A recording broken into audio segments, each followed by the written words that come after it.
Utilisation de la notion de diviseur. Dans cette vidéo, nous allons utiliser la notion de diviseur et lui donner du sens. Rappel de l'énoncé de l'exercice 19 de votre manuel Myriade. On vous demande de répartir les pains au chocolat et les croissants dans des corbeilles ayant la même composition. Répartir, ça veut dire ne pas avoir de reste. On va donc chercher des diviseurs communs à 12 et 18. Et nous avons 1, 2, 3, 6 qui sont des diviseurs communs à 12 et 18. Si on fait une seule corbeille, on mélange tous les pains au chocolat et les croissants ensemble, ça n'a pas beaucoup d'intérêt, mais c'est une possibilité.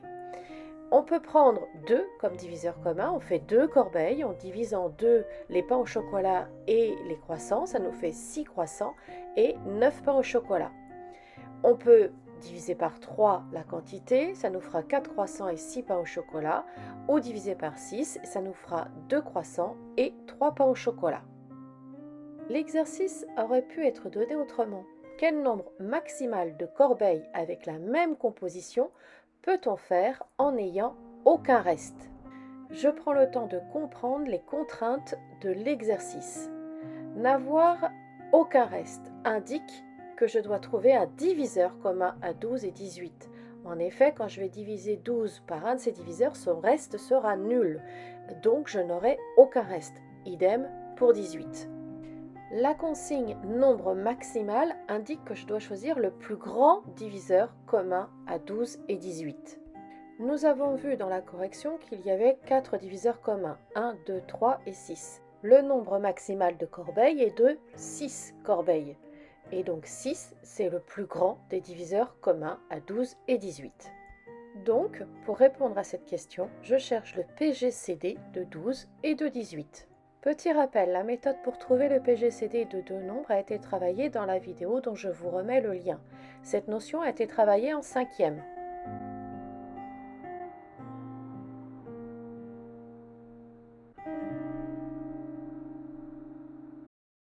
Exercice 20. Rappel de l'énoncé, toujours du manuel Myriade. Le plus petit multiple commun est également noté PPCM ou PPMC. À ne pas confondre avec le PGCD, plus grand diviseur commun. 30 et 80 ont comme multiple commun 240, 2400, 480, 720 et le plus petit possible est 240. Méthode pour trouver le PPCM.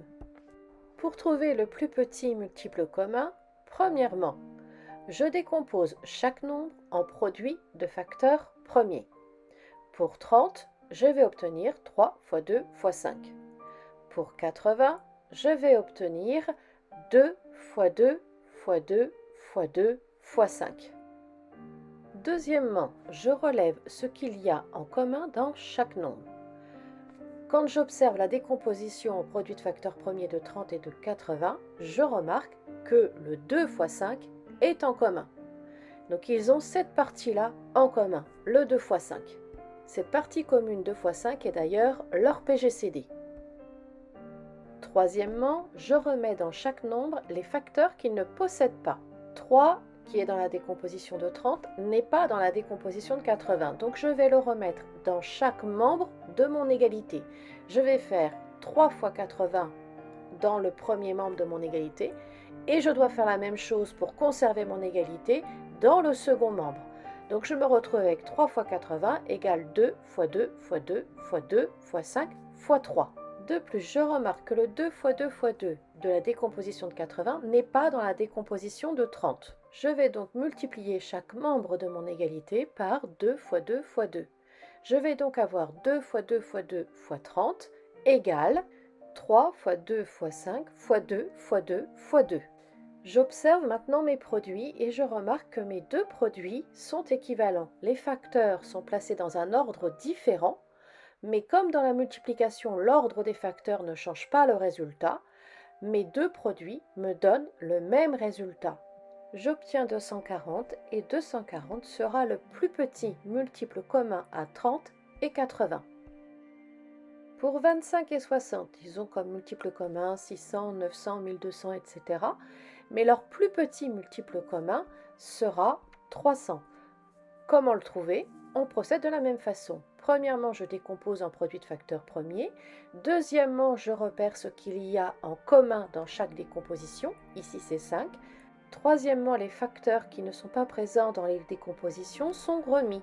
Le 5 du 25 qui n'est pas présent dans le 60, je le remets. Donc, je fais 5 fois 60 et je rajoute le fois 5 dans le second membre. Je remarque que le 2 fois 3 fois 2 n'est pas dans le 25, donc je vais multiplier chaque membre de mon égalité par ce nombre-là. Donc je vais avoir 2 fois 3 fois 2 fois 25, qui sera égal à 5 fois 5 fois 2 fois 3 fois 2. Et quand je regarde mon produit, 5 fois 5 fois 2 fois 3 fois 2 me donne 300. Donc le plus petit multiple commun de 25 et 60 est 300. Pour 18 et 21, je vais avoir 252, 126, 378. Et pour trouver le plus petit multiple commun, je vais procéder de la même façon. Premièrement, je décompose 18 et 21 en produits de facteurs premiers. Deuxièmement, je repère ce qu'il y a en commun. Ici, il n'y a que le 3. Troisièmement, je multiplie chaque nombre par les facteurs qu'il ne possède pas dans sa décomposition. Donc le 7 du 21 va être remis avec le 18, donc je vais faire 7 fois 18 égale 2 fois 3 fois 3 fois 7. Et le 2 fois 3 de la décomposition du 18, qui n'est pas dans le 21, je vais le remettre dans chaque membre de mon égalité du 21 égale 3 fois 7. Donc je vais avoir 2 fois 3 fois 21 égale 3 fois 7 fois 2 fois 3. J'ai donc 126 au résultat qui me donne le plus petit multiple commun de 18 et de 21. Rappel de l'énoncé maintenant de l'exercice 21. Pour répondre à ce genre d'exercice, nous allons devoir revenir à la notion de division euclidienne apprise en CM1.